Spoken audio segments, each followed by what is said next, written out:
Hello, I'm Maciej Mikos and you're watching World Talks.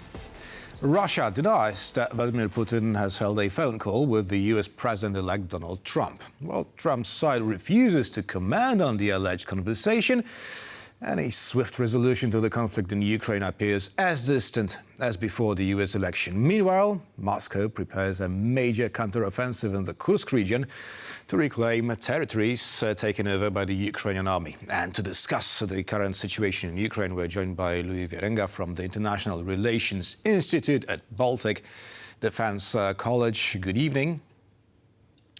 Good evening. Thank you for having me, and I'd like to extend my warm wishes to Polish viewers on your Independence Day. Happy Independence Day. Thank you kindly. Thank you kindly, Louis. Now, first of all, I'd like to ask you about these phone calls, whether there were any or not. And so how to explain this current turmoil? Now, do you believe that, in fact, there will be no negotiations between Putin and Trump until the latter enters the White House for good? I wouldn't take that off the table. I mean, I know that the Russians have said that the phone call, in fact, did not take place between President-elect Trump and President Putin, and that the Ukrainians are skeptical about that, and that President Zelensky was not told in advance of that phone call. But I do think that it's something that we could expect from President-elect Trump, that he would actually speak with world leaders while President Biden is in his lame duck session. Some news outlets in the United States have said that Trump has spoken with Putin, but also other leaders, of course. You know, he's spoken with Macron, Netanyahu, Modi, Canadian Prime Minister Justin Trudeau, even MBS from the Saudi Crown Prince. So that's very much the way that he operates, and he has said that he's going to get the. And most importantly, pardon me to interrupt you, but most importantly, from our perspective, he also had a chance to speak to President of Ukraine, Volodymyr Zelensky. Mm-hmm. Yeah, and I think that those are going to be the important ones, because that's going to set the tone. I think, for how President Trump will engage with President Zelensky. So I think that the Ukrainians are very much ready to work with the Trump administration. Actually, more so than a lot of people, might think initially, because there's some talk amongst Zelensky's staff that they have been increasingly frustrated by the Biden administration's so-called self-deterrence, which is, the worry about escalation on the Russian side, which leads to this question mark about, rhetoric of standing with Ukraine for as long as it takes, but then actions that might suggest otherwise. I think that they are welcoming a new way of dealing with Putin. Mm-hmm. But then, on the other hand, we have some social media posts from son of the president-elect. So what do you make of Trump's junior post on social media that the U.S. allowance for Ukraine will last only for the next 38 days? And he also stated that there would be no place for war hawks in his father's cabinet. Now, how to interpret it? There's a couple of ways to look at that. I mean, when it comes to aid to Ukraine, I think that will largely depend on who Trump puts in his cabinet. A lot of talk was about whether they would take the Mike Pompeo route, which would focus on enhanced military and financial support to deter Moscow. Trump has said that he would not include Mike Pompeo or Nikki Haley in his next administration. That doesn't necessarily mean that the plans that Mike Pompeo laid out in the Wall Street Journal recently will not happen. And then the first is probably the other extreme, and that goes back to what Vice President-elect J.D. Vance would likely want to see the conflict frozen along its current lines, and make sure that Ukraine is put into a position of neutrality with no obvious security guarantees. I think that the course of action will be somewhere in the middle, because Trump does not want to be seen as a loser, and he certainly would not want to be seen as somebody who strikes a deal that's not advantageous to the U.S., but by default, the Ukrainians. And I think we also have to take stock of what's going on in the Senate and the Congress, because there are members of his own party, the Republican Party, that would want to see support to Ukraine be continued. And the last point that I'll make on what the president-elect's son has said is that a lot of the rhetoric about how much aid will go to Ukraine and what the course of action will be is very much to rile up the base. Will that translate into actual concrete policy? It remains to be seen, but I would say I'd wager on somewhere in the middle between those two extremes. Mm-hmm. You said that J.D. Vance would welcome such a situation where the conflict is frozen on the current front line, right? The question is whether Russians would also welcome such a solution, because it seems that despite very heavy losses, they still push on. So how would you describe the current situation on Ukrainian front lines? And I'm talking specifically about Donbass, because we hear reports that it is crumbling, that the Ukrainian defense is crumbling. Yeah, I mean, I would say that there's a dire situation here, and whoever cracks first will be the one that the advantage doesn't go to. Russia can't fight forever.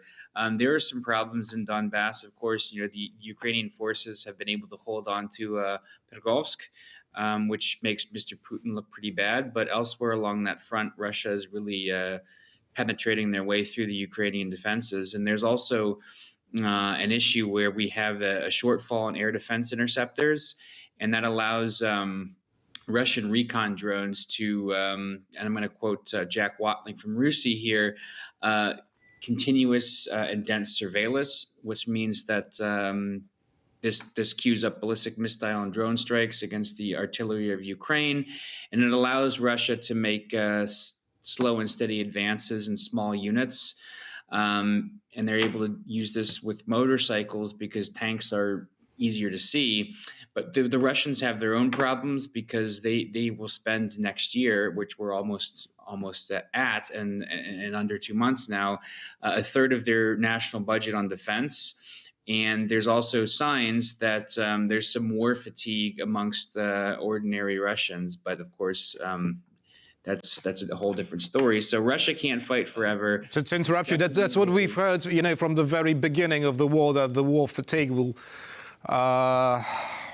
finally creep in Russia. But honestly, it's nearly 1,000th day of the Russian invasion, and they still hold on. So are we to believe that the Russian society has anything to say on the matter?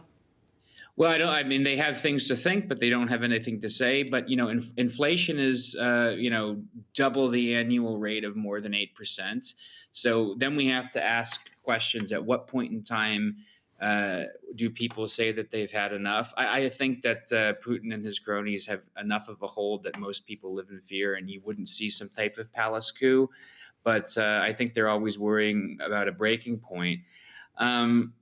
And it would be interesting for me to see what happens in terms of what concessions President Putin is willing to make, because so far those concessions are zero. The Ukrainians have said that they're not going to cede any territory, and President-elect Trump has said that he would end the war within days. So it might be that there are some guarantees that Zelensky will have to make to Trump, whether it's buying X amount of American military hardware, or whether there's more transparency mechanisms for American aid, and whether or not there's a concrete timeline for Ukraine to join NATO. I think that's a big question. Is this still on the table, the perspective of Ukraine joining NATO in the near future? On the table of a yes or no question, yes, but I think that we're not anywhere closer with a timeline. And it's interesting that, the German government has now essentially collapsed, and that might be one other head of government that would block that, and it remains to be seen whether Scholz will survive this. And I think that there's a big question mark with a Trump administration, and I think we'll have to wait and find out. I don't want to be overly pessimistic, but I wouldn't be too optimistic that it would happen in 2025. I think it's going to be a much longer process. They talked about a bridge at the last NATO summit in Washington, but that bridge didn't really have any dates on it. So I think that that's still going to be a political ordeal. I understand now, talking about timeline, how important is it for the Russians to liberate, to push the Ukrainian army out of the Kursk region before Donald Trump gets sworn in? I think both sides want to inflict as much damage on the other before Donald Trump gets in because of the unknown. He might ask both sides to stop, and he might tell the Ukrainians no more long-range strikes. So it's important for Putin's forces to do as much damage and cause as much problems as they can as quickly as possible. Now, I think that, there's a lot of worry amongst Ukrainian military commanders and also Western military and political officials about the direction of the war and the ability of the Ukrainians to hold back Russian advances over the next 4 to 6 months. And Trump will take office before then. And the winter is setting in. And I think that the Ukrainians are also facing some problems with conscription now and young men not wanting to join their war front. So it's not looking good. And the Ukrainians have said that they wouldn't be able to keep the war going without American support. And despite some of the rhetoric that you've heard on the campaign trail from Trump and people close to Trump, I don't think that he's going to completely abandon the Ukrainians. Lastly, I have to ask you about the importance of the defense pact signed between Moscow and Pyongyang. Now, are North Korean special units, because that's how they are labeled, ready to help Russia's chances in this war? Well, it certainly wouldn't hurt them. I think that that is one of the most alarming things that's happened as of yet, because you have this, the axis of evil has been requoted just very recently with Iran, China, Russia, and North Korea. And I think that that's a flex on behalf of China and also Russia to bring in the North Koreans who have nuclear weapons.